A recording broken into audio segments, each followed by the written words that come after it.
नमस्कार good morning everyone मु आर्या आज गुरुत्वपूर्ण खबर गुड़िक आपण मानक जनइबी न्यूज गुड़िक भल लगे निश्चित भाव गोटे लाइक करी चैनल को सब्सक्राइब करदे। तो चलतु आज गुरुत्वपूर्ण खबर गुड़िक नजर पकईबा।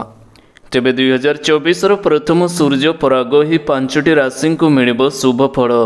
तेबे वर्ष 2024 केवल ग्रह और नक्षत्र दृष्टि विशेष नुहे चंद्रग्रहण क्षेत्र में मध्य यह गुरुत्वपूर्ण रही।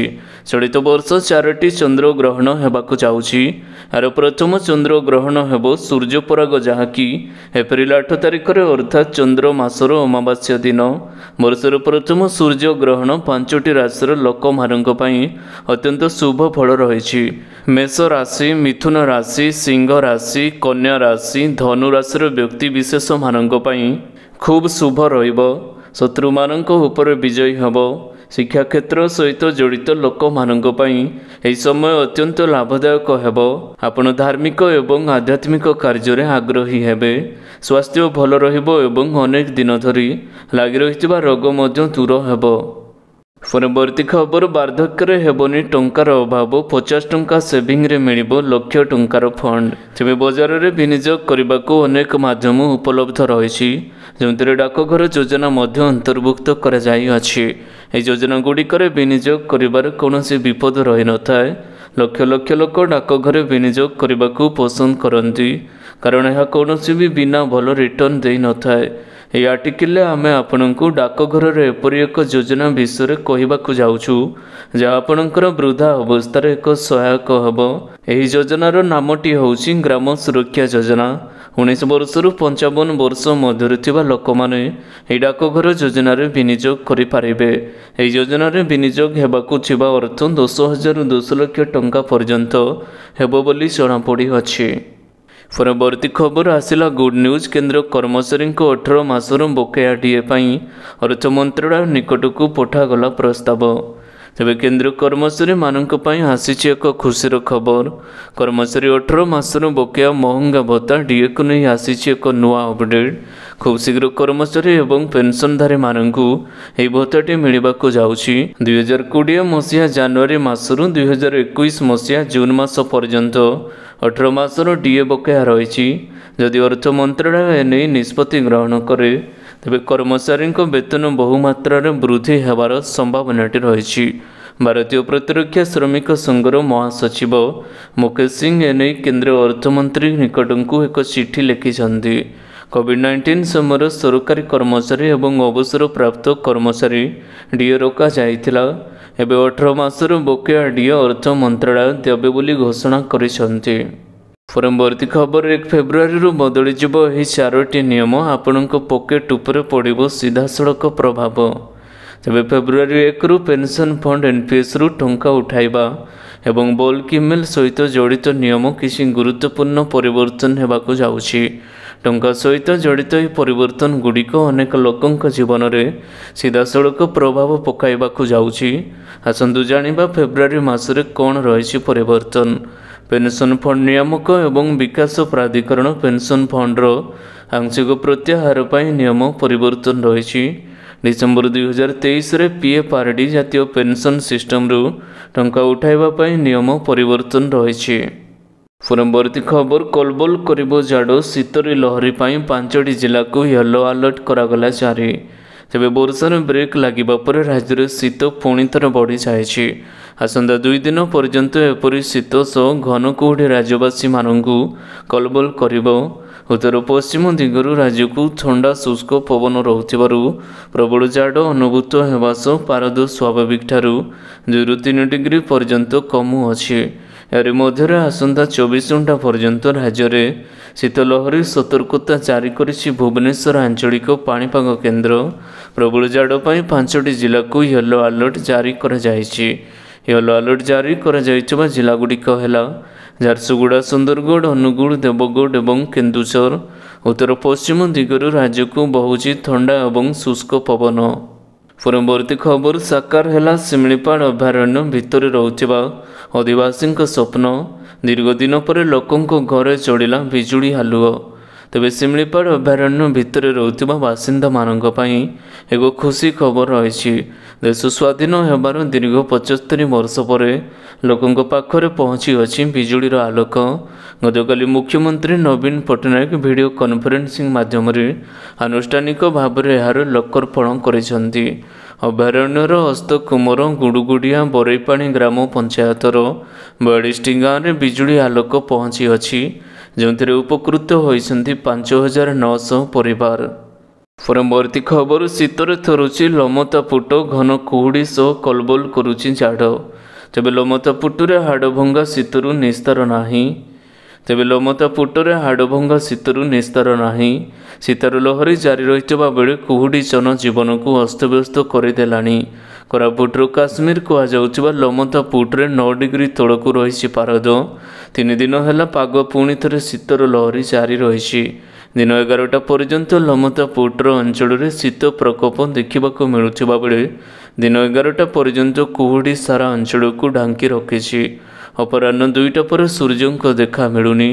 କୁହୁଡ଼ି ଏତେ ପରିମାଣରେ ରହିଛି, ରାସ୍ତାଘାଟ ପାଇଁ ଗାଡ଼ି ଚଳାଇବା ମୁସ୍କିଲ ହୋଇପଡ଼ିଛି। ପରବର୍ତ୍ତୀ ଖବର, ରାମଲାଲଙ୍କୁ ମିଳିଲା 3500 କୋଟିରୁ ଅଧିକ ଦାନ, 10 ଗୁଣା ବଢ଼ିଲା ଭକ୍ତଙ୍କ ସଂଖ୍ୟା। ତେବେ ଧାର୍ମିକ ସହର ଅଯୋଧ୍ୟାର ପ୍ରସିଦ୍ଧ ରାମ ମନ୍ଦିର ଉଦ୍ଘାଟନ କରାଯାଇଛି। ପ୍ରଧାନମନ୍ତ୍ରୀ ନରେନ୍ଦ୍ର ମୋଦିଙ୍କ ଉପସ୍ଥିତିରେ ଜାନୁଆରୀ 22ରେ ଭଗବାନ ରାମଲାଲଙ୍କ ପ୍ରାଣ ପ୍ରତିଷ୍ଠା କରାଯାଇଥିଲା। ଏହାପରେ ରାମ ମନ୍ଦିରର ସର୍ବସାଧାରଣ ପୂଜା ପାଇଁ ଖୋଲାଯାଇଥିଲା।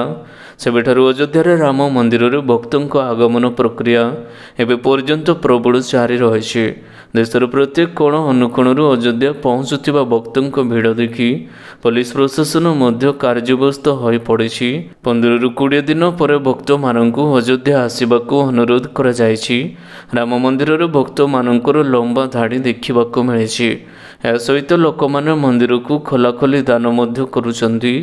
ରାମଲଲାଙ୍କ ମାତ୍ର ଗୋଟିଏ ମାସ ମଧ୍ୟରେ 3550 କୋଟି ଟଙ୍କା ଦାନ କରାଯାଇଛି।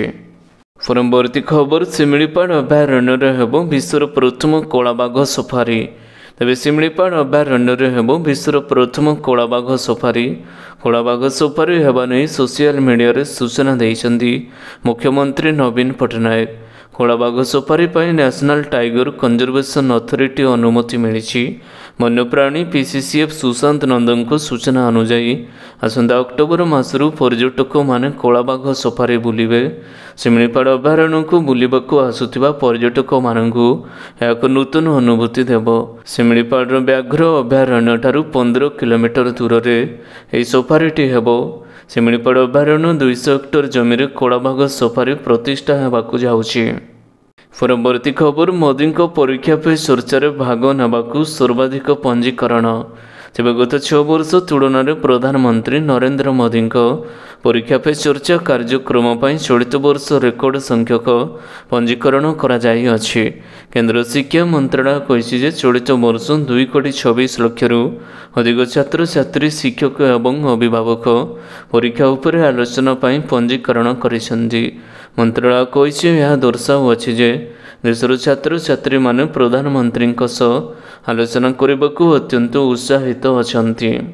ପରବର୍ତ୍ତୀ ଖବର, ରୁଷର ତୈଳ ଜାହାଜକୁ ମିସାଇଲ ମାଡ଼ ହେଲା ହୁତି ବିଦ୍ରୋହୀ, ଭାରତ ପାଇଁ ବଢ଼ିଲା ଟେନସନ୍। ତେବେ ଆଡନ୍ ଗଲ୍ଫରେ ଥିବା ବ୍ରିଟିଶ ତେଲ ଟ୍ୟାଙ୍କ ଉପରେ ମିସାଇଲ ମାଡ଼ କଲେ ୟେମେନର ହୁତି ବିଦ୍ରୋହୀ। ଅଲ ମାସିରା ଟିଭି ଗ୍ରୁପ ଦ୍ୱାରା ପ୍ରସାରିତ ଏକ ବିବୃତ୍ତିରେ ହୁତି ସାମରିକ ମୁଖପାତ୍ର ୟାହିୟା ସାରିଆ କହିଛନ୍ତି, ଆମର ସୈନ୍ୟମାନେ ଆଡନ୍ ଗଲ୍ଫରେ ଥିବା ବ୍ରିଟିଶ ତୈଳ ଜାହାଜର ମାର୍ଲିନ୍ ଲୁଣ୍ଡୁଆଙ୍କୁ ଟାର୍ଗେଟ କରିଛନ୍ତି। ଏହି ଆକ୍ରମଣର ସଠିକ୍ ଲକ୍ଷ୍ୟଭେଦ କରିଥିବାରୁ ଜାହାଜରେ ନିଆଁ ଲାଗିଥିଲା। ଲୋହିତ ସାଗରରେ ଉତ୍ତେଜନା ବଢ଼ିବାରେ ଲାଗିଛି। ବ୍ରିଟିଶ ସେନା କହିଛି ଯେ ଶୁକ୍ରବାର ୟେମେନ ନିକଟରେ ଥିବା ଏକ ଜାହାଜକୁ ଟାର୍ଗେଟ କରି 2ଟି କ୍ଷେପଣାସ୍ତ୍ର ଚଳାଇଥିଲେ, କିନ୍ତୁ ଏଥିରେ କୌଣସି ଜୀବନ ହାନି କିମ୍ବା ସମ୍ପତ୍ତି ନଷ୍ଟ ହୋଇନାହିଁ। ପରବର୍ତ୍ତୀ ଖବର, ବର୍ଷକୁ 365 ଦିନ ମାଗଣାରେ ଦେଖନ୍ତୁ Disney plus Hotstar, unlimited call ସହ ଇଣ୍ଟରନେଟ୍ରେ 28 ଦିନର ପ୍ଲାନ୍। ତେବେ ବର୍ତ୍ତମାନ ସମୟରେ ଲୋକମାନେ ସମସ୍ତେ ଦିନକୁ ଦିନ ଡିଜିଟାଲ ହେବାରେ ଲାଗିଲେଣି। ଟେଲିଭିଜନ ଆଗରେ ବସି ବିଭିନ୍ନ କାର୍ଯ୍ୟକ୍ରମ ଦେଖିବାକୁ ଅପେକ୍ଷା ମୋବାଇଲ ଡିଜିଟାଲ ମିଡ଼ିଆ ଉପରେ ଅଧିକ ବିଶ୍ୱାସ କରୁଛନ୍ତି। ତେବେ ଡିଜିଟାଲ ମିଡ଼ିଆ ପ୍ଲାଟଫର୍ମ ଗୁଡ଼ିକ ମଧ୍ୟରେ ସବୁଠାରୁ ଅଧିକ ଲୋକପ୍ରିୟ ଆପ୍ ହେଉଛି ଡିଜ୍ନି ପ୍ଲସ୍ ହଟଷ୍ଟାର। ଏଥିପାଇଁ ହଟଷ୍ଟାର ସବସ୍କ୍ରିପସନକୁ ନେଇ ଗ୍ରାହକଙ୍କ ମନରେ ଖୁବ୍ କ୍ରେଜ୍ ରହିଛି। ତେବେ ହଟଷ୍ଟାର ବ୍ୟବହାର କରୁଥିବା ଗ୍ରାହକମାନଙ୍କ ପାଇଁ ଏକ ଖୁସିର ଖବର ଆସିଅଛି। ଦୁଇଟି ଛୋଟ ପ୍ରିପେଡ୍ ପ୍ଲାନ୍ରେ ଏକା ସାଙ୍ଗରେ 1 ବର୍ଷ ପର୍ଯ୍ୟନ୍ତ ହଟଷ୍ଟାର ସବସ୍କ୍ରିପସନ୍ ମାଗଣା ପାଇପାରିବେ ଗ୍ରାହକ। ପରବର୍ତ୍ତୀ ଖବର, ପୁରୁଣା ପେନ୍ସନ୍ ଯୋଜନାର ଲାଭ ପାଇବେ 13,000 କର୍ମଚାରୀ। ତେବେ ଦେଶରେ ପୁରୁଣା ପେନ୍ସନ୍ ସ୍କିମ୍ ଏବଂ ନୂତନ ପେନ୍ସନ୍ ସ୍କିମ୍ କାର୍ଯ୍ୟକାରୀ କରିବା ନେଇ ବିବାଦର ଖବର ସାମ୍ନାକୁ ଆସୁଛି। ଦେଶର ଅନେକ ରାଜ୍ୟ ପୁରୁଣା ପେନ୍ସନ୍ ଯୋଜନା କାର୍ଯ୍ୟକାରୀ କରିବା ବିଷୟରେ କହୁଛନ୍ତି ଏବଂ ଏହା ସହ ଜଡ଼ିତ ନିଷ୍ପତ୍ତି ମଧ୍ୟ ନେଇଛନ୍ତି। ଏହି କ୍ରମରେ କର୍ଣ୍ଣାଟକ ସହ ଜଡ଼ିତ ବଡ଼ ଖବର ଆସିଛି। କର୍ଣ୍ଣାଟକରେ 13,000 କର୍ମଚାରୀଙ୍କୁ ପୁରୁଣା ପେନ୍ସନ୍ ଯୋଜନାର ସୁବିଧାଟି ପ୍ରଦାନ କରିବାକୁ ନିଷ୍ପତ୍ତି ନିଆଯାଇଅଛି। ବୁଧବାର କର୍ଣ୍ଣାଟକ ମୁଖ୍ୟମନ୍ତ୍ରୀ ସିଦ୍ଧରାମୟା ସୋସିଆଲ ମିଡ଼ିଆ ପୋଷ୍ଟ ମାଧ୍ୟମରେ ଏହି ସୂଚନା ପ୍ରଦାନ କରିଛନ୍ତି। ସୂଚନା ଅନୁସାରେ କର୍ଣ୍ଣାଟକ ସରକାର ଏହାର 13,000 କର୍ମଚାରୀମାନଙ୍କୁ ପୁରୁଣା ପେନ୍ସନ୍ ସ୍କିମ୍ ଅଧୀନରେ ଆଣିବା ପାଇଁ ବିଜ୍ଞପ୍ତି ଜାରି କରିଛନ୍ତି।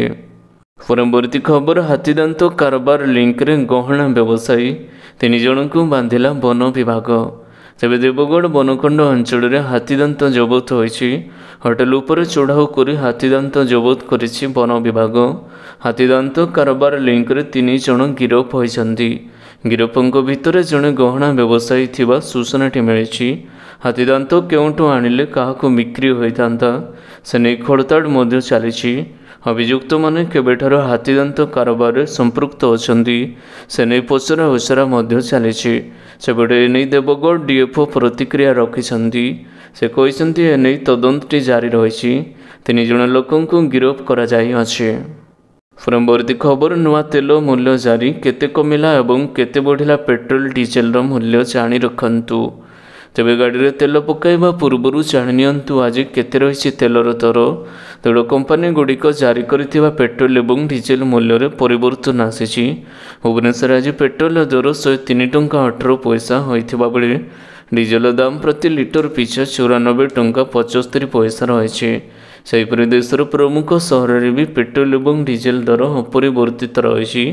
ଯଦି ଦିଲ୍ଲୀରେ ପେଟ୍ରୋଲ ଲିଟର ପିଛା 96 ଟଙ୍କା 72 ପଇସା ଏବଂ ଡିଜେଲର ଦର 89 ଟଙ୍କା 62 ପଇସା ରହିଛି।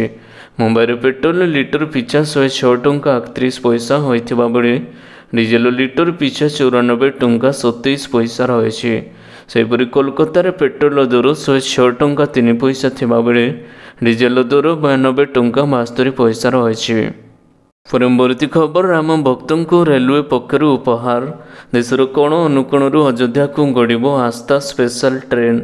ତେବେ ଅଯୋଧ୍ୟା ରାମ ମନ୍ଦିରରେ ଭଗବାନ ରାମଙ୍କ ସ୍ଥାପନା ହେବା ପରଠାରୁ ବହୁ ସଂଖ୍ୟାରେ ଶ୍ରଦ୍ଧାଳୁ ରାମଲଲାଙ୍କ ଦର୍ଶନ ଲାଗି ମନ୍ଦିର ଯାଉଛନ୍ତି। ଅଯୋଧ୍ୟା ରାମ ମନ୍ଦିର ଭୀଷଣ ଭିଡ଼କୁ ଦେଖି ଭାରତୀୟ ରେଲୱେ ପକ୍ଷରୁ ବହୁ ରାଜ୍ୟ ଏବଂ କେନ୍ଦ୍ର ଶାସିତ ପ୍ରଦେଶରୁ ଅଯୋଧ୍ୟା ଯାଉଥିବା ଆସ୍ଥା ଟ୍ରେନ୍ର ଯାତାୟାତ ତାରିଖକୁ ବୃଦ୍ଧି କରାଯାଇଅଛି। ରେଳ ମନ୍ତ୍ରଣାଳୟ ପକ୍ଷରୁ କୁହାଯାଇଅଛି କି ନୂଆ ପ୍ରସ୍ତାବ ଜରିଆରେ 1 ଫେବୃଆରୀ 2024ରୁ ଆସ୍ଥା ଟ୍ରେନ୍ ଚଳାଚଳ କରିବ। ପ୍ରଥମ 2 ଦିନ ପ୍ରାୟ 5 ଲକ୍ଷ ଲୋକ ରାମ ମନ୍ଦିର ଦର୍ଶନ କରୁଛନ୍ତି। ଏହି ଟ୍ରେନ୍ କେବଳ ସ୍ଲିପର କୋଚ୍ ବାଲା ଟ୍ରେନ୍ ରହିବ। ସମସ୍ତ କୋଚ୍ ନନ୍ ଏସି ଏବଂ ସ୍ଲିପର ରହିବ। ପରବର୍ତ୍ତୀ ଖବର, ସରକାରୀ କର୍ମଚାରୀମାନଙ୍କ ପାଇଁ ହେବ ବଡ଼ ଘୋଷଣା, ମିଳିବ 300 ଦିନର ଛୁଟି। ତେବେ କର୍ମଚାରୀଙ୍କ ଅର୍ଜିତ ଛୁଟି 240ରୁ 300 ଟଙ୍କାକୁ ବୃଦ୍ଧି ପାଉଛି। କର୍ମଚାରୀଙ୍କ ଅର୍ଜିତ ଇୟର୍ନ ଲିଭ୍ ବୃଦ୍ଧି ସମ୍ପର୍କରେ ମୋଦି ସରକାର ଶୀଘ୍ର ନିଷ୍ପତ୍ତି ନେଇପାରନ୍ତି। ଶ୍ରମ ସଂହିତା ନିୟମରେ ପରିବର୍ତ୍ତନ ସମ୍ପର୍କରେ ସରକାର କାର୍ଯ୍ୟ ସମୟ, ବାର୍ଷିକ ଛୁଟି, ପେନ୍ସନ୍, ପିଏଫ୍, ଟେକ୍ ହୋମ୍, ଦରମା, ଅବସର ଆଦିକୁ ନେଇ ମଧ୍ୟରେ ନୂତନ ନିୟମ ଉପରେ ଅନେକ ନିଷ୍ପତ୍ତି ନେଇଛନ୍ତି। କିନ୍ତୁ ଏବେ ବି କିଛି ବାକି ରହିଛି। ଏଥିରେ କର୍ମଚାରୀଙ୍କ ଇୟର୍ନ ଲିଭ୍ 2040ରୁ 300କୁ ବୃଦ୍ଧି କରିବାକୁ ଦାବି କରାଯାଇଅଛି। ପରବର୍ତ୍ତୀ ଖବର, ୟେସ୍ ବ୍ୟାଙ୍କର ଲାଭ 6 ଗୁଣ ବଢ଼ି 231 କୋଟିରେ ପହଞ୍ଚିଲା। ଏବେ ସେୟାର ଟାର୍ଗେଟ୍ ପ୍ରାଇସ୍ ବଢ଼ାଇ ଏତିକି କରିଛନ୍ତି ଏକ୍ସପର୍ଟ। ତେବେ ଚଳିତ ଆର୍ଥିକ ବର୍ଷର ତୃତୀୟ ତ୍ରୟମାସିକରେ ୟେସ୍ ବ୍ୟାଙ୍କର ନିଟ୍ ଲାଭ 231 କୋଟି ଟଙ୍କା ରହିଛି ବୋଲି ଶନିବାର ଦିନ ବ୍ୟାଙ୍କ ଏହି ସୂଚନାଟି ଦେଇଛି। ଗତ ଆର୍ଥିକ ବର୍ଷର ସମାନ ତ୍ରୟ ମାସରେ ମୁମ୍ବାଇର ଘରୋଇ କ୍ଷେତ୍ର ବ୍ୟାଙ୍କର ନିଟ୍ ଲାଭ 52 କୋଟି ଟଙ୍କା ରହିଥିଲା। ଏହିପରି ଗତ ବର୍ଷ ସମାନ ସମୟ ତୁଳନାରେ ବ୍ୟାଙ୍କର ଲାଭରେ ପ୍ରାୟତଃ ଗୁଣ ବୃଦ୍ଧି ଘଟିଅଛି। ପରବର୍ତ୍ତୀ ଖବର, ବରିଷ୍ଠ ନାଗରିକମାନଙ୍କୁ ମିଳିବ ବମ୍ପର ରିଟର୍ଣ୍ଣ। ଏହି ସରକାରୀ ସ୍କିମ୍ ଦେବ ମୋଟା ଅଙ୍କ। तेबे देशर वृद्ध लोक मानक सरकार एक स्वतंत्र प्रणयन योजना करिसेंती जेमथिरे वृद्ध माने निवेश उपरे 8.2% हार रे सुधा पाती।